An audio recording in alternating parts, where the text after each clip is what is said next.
आज मौलाना फजलुर रहमान ने मीडिया से गुफ्तगू करते हुए कहा है कि इमरान खान की रिहाई मुमकिन नहीं, लेकिन साथ उन्होंने यह भी कह दिया कि मुल्क की सियासी हालात में कोई चीज भी नामुमकिन नहीं। बहुत से लोग जो हर सूरत में ट्रंप के साथ मुलाकात करवाने के ख्वाहिशमंद थे, उन तमाम के तमाम लोगों को जवाब मिल गया है। आज सबसे बड़ा खड़ा किया जस्टिस मंसूर अली शाह साहब। आज उन्होंने क्या खूब अल्फाज इस्तेमाल किए। आज इस केस की समाअत के दौरान उन्होंने कहा,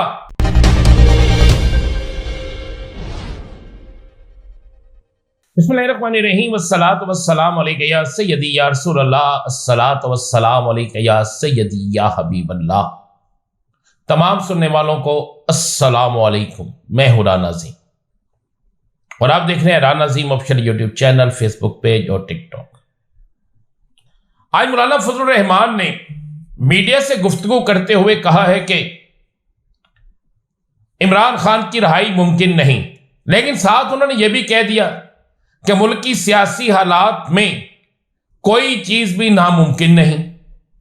किसी वक्त भी कोई चीज भी हालात के मुताबिक तब्दील हो सकती है।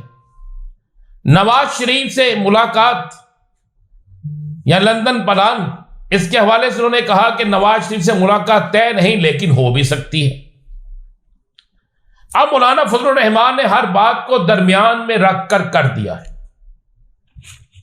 तहरीक इंसाफ के वो तमाम साथी जो हमेशा इस कोशिश में लगे रहते हैं कि तहरीक इंसाफ और मौलाना फजलुर रहमान के दरमियान कोई मुसालहत या एक लंबा चौड़ा कोई इत्तेहाद बन जाएगा, तो मैं आज आपको वक्त से पहले यह खबर दे रहा हूं कि मौलाना फजलुर रहमान और तहरीक इंसाफ के दरमियान अगले 3 से 4 दिनों में यह वाज़ेह हो जाएगा कि इत्तेहाद होना है या नहीं। लेकिन अगले 3 से 4 दिन पहले की खबर मैं आपको दे देता हूं, वक्त से पहले खबर दे देता हूं, मौलाना फजलुर रहमान और तहरीक इंसाफ का इत्तेहाद नहीं होगा। मौलाना फजलुर रहमान अपने तौर पर, अपने ताई, अपने तरीके से एक खुले महाज की तरफ जाएंगे। मैंने जिस तरह पहले कहा था कि अगर मौलाना साहब की मुलाकात मियां नवाज शरीफ से हो गई तो फिर आप समझ लें कि मामला कुछ और होंगे, और अगर उनकी मुलाकात ना हुई तो उस सूरत में भी मौलाना तहरीक इंसाफ को तो इस्तेमाल करेंगे, लेकिन तहरीक इंसाफ के इस्तेमाल में नहीं आएंगे।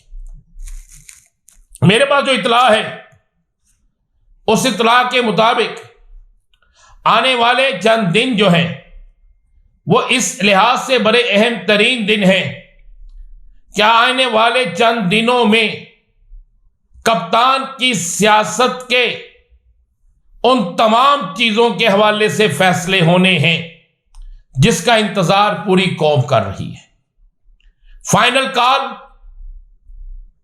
अदलिया क्या करने जा रही है, हुकूमत को ट्रंप की तरफ से कोई लिफ्ट होती है या नहीं, तो आपको यह खबर भी मैं अभी ब्रेक करूंगा, बल्कि ब्रेक कर देता हूं। ट्रंप की तरफ से नो लिफ्ट का बोर्ड लगा दिया गया है। बहुत से लोग जो हर सूरत में ट्रंप के साथ मुलाकात करवाने के ख्वाहिशमंद थे, उन तमाम के तमाम लोगों को जवाब मिल गया है। इवन एक हमसाया मुल्क के आगे जाकर भी दरखास्त की गई और एक बड़ी मारूफ तरीन इंटरनेशनल शख्सियत के जरिए भी यह कोशिश की गई, लेकिन आगे से नो लिफ्ट, यह बिल्कुल वाज़ेह तौर पर इसका बोर्ड नजर आ गया है। ट्रंप के साथ तो भी दूर दूर तक मुलाकात का कोई सीन नजर नहीं आ रहा हुकूमत के जुम्मेदारान का, चाहे वो कोई हुकूमती इत्तेहादी हो, चाहे वो हुकूमती जुम्मेदार हो, चाहे कोई और शख्स हो। नो लिफ्ट का बोर्ड लग गया है। आज सबसे बड़ा खड़ा किया जस्टिस मंसूर अली शाह साहब ने। आज उन्होंने क्या खूब अल्फाज इस्तेमाल किए। आज इस केस की समाअत के दौरान उन्होंने कहा कि आईनी बेंच तो भी काम नहीं कर रहा, तो क्या फिर जो बेंच काम कर रहा है वो गैर आईनी है?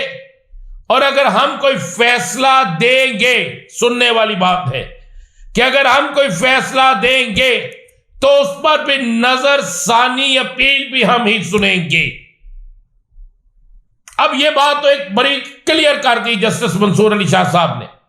आज उनके रिमार्क से एक बहुत बड़ा खराक है, एक इतना बड़ा खराक है जिससे वाज़ेह हो गया है कि अभी तक सुप्रीम कोर्ट के अंदर तो यही डिसाइड नहीं हो सका। बेशक आज आईनी बेंच की एक मीटिंग हो गई है, लेकिन उसमें भी सर पैर कोई ऐसा सामने नजर नहीं आया कि जिसमें कहा जा सके कि कौन सा केस कहा जाएगा। और एक बात तो क्लियर हो गई है आज के जस्टिस मंसूर अली शाह साहब के खराक के बाद, उनके बयान के बाद, कि नजरसानी अपील वहीं लगनी है जिसने पहले केस का फैसला दिया होगा। यानी महसूस नशिस्तों का केस आईनी बेंच में नहीं जाएगा। महसूस नशिस्तों का केस फुल बेंच, जिसने ये केस सुना था, जिसमें से अब एक शख्स का इजाफा होगा क्योंकि काजी फाइज ईसा साहब नहीं है, और अब 13 रुकनी बेंच ही सुनेगा, चाहे उसमें आईनी बेंच का सरबराह हो बीच में, चाहे कोई हो। फैसला जो अक्सरियत का होगा, जो नजरसानी भी अक्सरियत फैसला करेगी, फैसला वही होगा। और अक्सरियत का फैसला आपको मुझसे ज्यादा मालूम है। आज के इस बड़े खराक के बाद अब वाज़े तौर पर पाकिस्तान की सियासत का तयन होना शुरू हो गया है। आज इमरान खान ने बहुत से अबहाम खत्म कर दिए हैं। मैंने अपने व्लॉग में कहा था कि इमरान खान की हदायत पर अली अमीन गंडापुर ने तारीख का ऐलान नहीं किया, तो बहुत से लोगों ने नीचे रिमार्क्स दिए कि आप किस तरह ये कह सकते हैं। लेकिन आज कप्तान ने जब खुद ये बात कह दी, जब खुद ये लफ्ज कह दिए, जब खुद ये कह दिया कि मैं ही तारीख का ऐलान करूंगा और मैंने ही ये कहा था कि ऐलान मैं ही करूंगा, आप सिर्फ तैयारी का कहेंगे, तो फिर मेरा व्लॉग भी 100% दुरुस्त हुआ और अली अमीन गंडापुर एक दफा फिर दुरुस्त साबित हुआ। कप्तान एक ऐसी तहरीक को लेकर चलना चाह रहा है कि जिसमें 1% भी नाकामी या वापसी ना हो। तहरीक इंसाफ अपनी कश्तियां जलाकर एक बड़ा, बहुत बड़ा काम करने जा रही है। अब तहरीक इंसाफ को बहुत जल्द बहुत बड़ा ब्रेक थ्रू मिलने वाला है। अगले 24 घंटे इंतहाई अहम हैं, इतने ज्यादा अहम हैं कि अगले 24 घंटों में कोई बड़ा सरप्राइज मिल सकता है। अगले 24 घंटों में बहुत सी चीजें फाइनल होने जा रही हैं। आंखें खुली रखिएगा, कान खबर के लिए तैयार रखिएगा, बड़ी खबर आने वाली है। इजाजत दीजिए, अल्लाह हाफिज।